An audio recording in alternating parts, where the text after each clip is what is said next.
আসসালামু আলাইকুম সুপ্রিয় দর্শক, আশা করি আপনারা সবাই ভালো আছেন। যে যেখান থেকে আমার ভিডিওগুলো দেখেন প্রত্যেককে অভিনন্দন।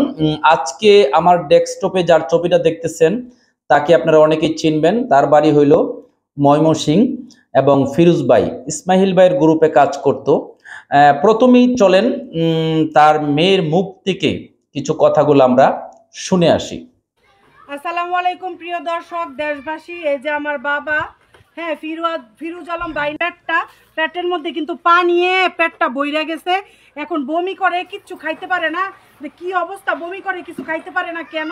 আমার গাইস, আপনারা বুঝতে পেরেছেন তার মেয়ে কি ধরনের কথা বলেছে। আমি জানি না সে কি এটাতে কি কোনো কন্টেন্ট বানিয়েছে নাকি তাই ফিরোজ ভাই সত্যি সত্যি অসুস্থ।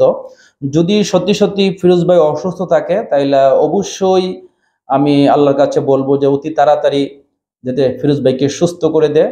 ফিরোজ ভাই খুবই ভালো ভালো ভিডিও বানা, আর ফিরোজ ভাইরা আমার খুব ভালো লাগে। আর মেন কথা হলো, আমি একটা জিনিস জানি, অসুস্থ নিয়ে কেউ কখনো মিথ্যা কথা বলে না। ফিরোজ ভাইয়ের দুইটা কিডনি জানি ড্যামেজ হয়ে গিয়েছে, আল্লাহ পাকি ভালো জানে আর ফিরোজ ভাই ভালো জানে। আর তার মেয়ে, সে আসলে অনেক দিন ধরে ইসমাইল ভাইদের গ্রুপের সাথে কাজ করত। এখন কিছুদিন ধরে তাকে দেখছি যে আলাদা কিছু কন্টেন্ট গুলা সে বানাচ্ছে। আমি দোয়া করি ফিরোজ ভাই গ্রামগঞ্জের সহজ সরল যে অভিনয়গুলা কিন্তু ফিরোজ ভাই করে। ফিরোজ ভাইকে কিন্তু অনেকেই আমরা চিনে ফেলেছি। এদের মূল নায়ক কিন্তু একমাত্র ধরতে গেলে হইল ইসমাইল ভাই, এবং পিছনে পরিচালক হিসাবে কাজ করেন এনামুল ভাই। আমি জানি এরাই কাবিলা আছে, এনামুল আছে, তারপরে এদের টিমে অনেকে আছে। আগেও আমি একটা ভিডিও দিয়েছিলাম।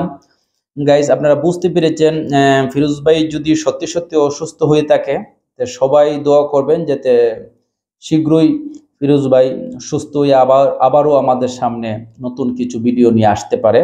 খুবই ভালো ভালো ভিডিওগুলা বানা ফিরোজ ভাই, আমার কাছে খুব ভালো লাগে।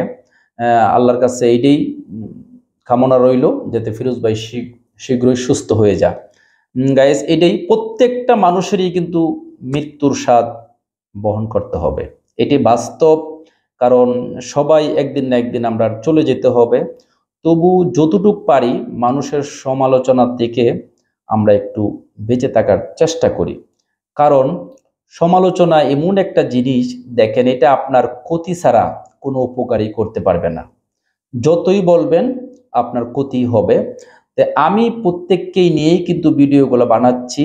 আসলেই যেহেতু আমি একটা জব করি, জবের ফাঁকে ফাঁকে ভিডিওগুলো তৈরি করতে হয়, তাও কিন্তু অনেক কষ্ট হয়। আপনারা ভাইবেন না যে শুধু শুধু বৈশা বৈশা খালি ভিডিও করে ফেলছি।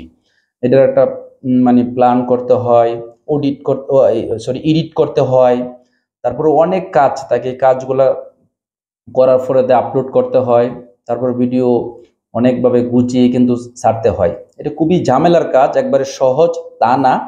যারা হাতে বেশি সময় আছে তারা বেশি বেশি কন্টেন্ট বানাইতে পারে ইচ্ছা করলে। আমাদের হাতে আসলে খুবই কম সময়। আমি দীর্ঘদিন ধরে বাইরে যেতে পারছি না, ভালো ভিডিও তৈরি করতে পারতেছি না। ইনশাআল্লাহ সামনে আপনাদের জন্য ভালো ভালো ভিডিও দিব। গাইস, আমি ভিডিওটা লম্বা করতে চাচ্ছি না। যারা আমার চ্যানেলটি সাবস্ক্রাইব করেন নাই তারা করে দিবেন, আর যারা করেছেন তারা বেল আইকনটি বাজিয়ে দিবেন, ফেসবুক পেজটা ফলো দিবেন, লাইক দিবেন, শেয়ার দিবেন। ভিডিওটা কেমন হয়েছে কমেন্টসে জানিয়ে দিবেন। আজকে এই পর্যন্তই, সবাই ভালো থাকবেন, সুস্থ থাকবেন। আসসালামু আলাইকুম।